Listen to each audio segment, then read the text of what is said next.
We have a very, very special guest with us here on Sabrang, India. Mr. Perkal, renowned political economist, and he has actually guided us through this very difficult 2024 poll with his sharp analysis. A quick conversation with him on where do we go from here. We've been through a very critical 7-phase poll. We've finished 5 phases, we've got 2 more to go, and after that counting day on June 4th. Today we are together in Bengaluru to discuss how the voters' will must prevail. And this is what we'll be talking to Mr. Prabhakar about.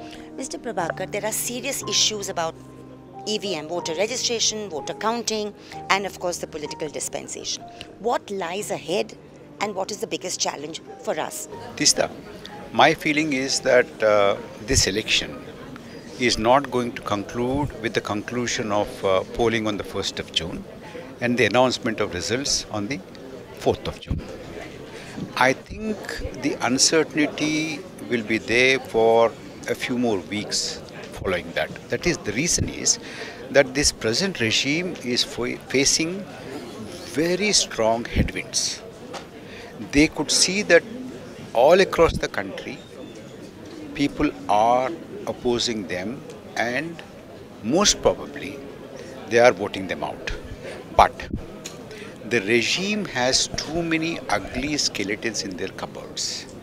They do not want to leave power. They will not let the transition of power peacefully to happen. Starting from, Rafale deal, Pegasus, PM cares and electoral bonds, and the huge difference between what the BJP has spent on their infrastructure, party, different activities, and what they have shown in their accounts. Some people have come up with about 60,000 crores gap between these two. So which means that there could be a huge scam behind all this, in addition to many things. So they have too much to hide. And if they go out of office, the succeeding regime could bring them out, and the Hindutva project and the BJP will be completely derailed. And the kind of disaster that they are going to face is almost going to be akin to the wrath that they faced after the assassination of Mahatma Gandhi. Mind you, next year is going to be the 100th anniversary centenary of the RSS. So on that occasion, they would like to have a government which is theirs and which is they mentored and that kind of a thing. This is not a fight between the present regime and another alliance or a party, present prime minister and another leader. That is not the fight today. The fight is between the present regime, the leader, the prime minister, and the alliance and the political party that is in power on the one hand, and the people of India on the other hand. The point is that if this election is not already stolen, in terms of manipulating the EVMs and programming them, and you press anywhere and it ultimately goes to them. If that is not done, if that has to be called into question, but people are trying, the courts are not listening. But political parties are not doing anything, and I don't have much hope with the political parties.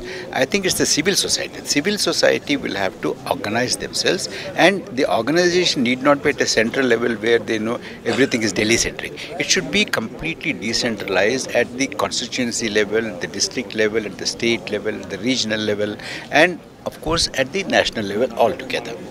Which means that they are likely to tamper with the polling data. How many votes are polled? If 10 votes are polled, and suppose if they come up and they count about 15 votes, then we should be able to, the civil society should be able to question where did this 5 come from, which means that we should be ready, the civil society should be ready with the 17C and 12D and other things, and then say, look, you can't count more than what is actually polled. So you call them, and if you concentrate this activity even in about 200, 225 to 250 constituencies, then the whole country will be shaken. The international community also will sit up and take note of it. And the regime just cannot withstand the kind of heat that will be generated by this kind of an activity. What Mr. Prabhakar is telling us is that our role is not over. We need to be vigilant, we need to be organized, and we need to be organized at our constituency-wise level. At least 250 constituencies all over the country. Be very vigilant. Make sure that the votes cast are what votes are counted. Thank you very, very much.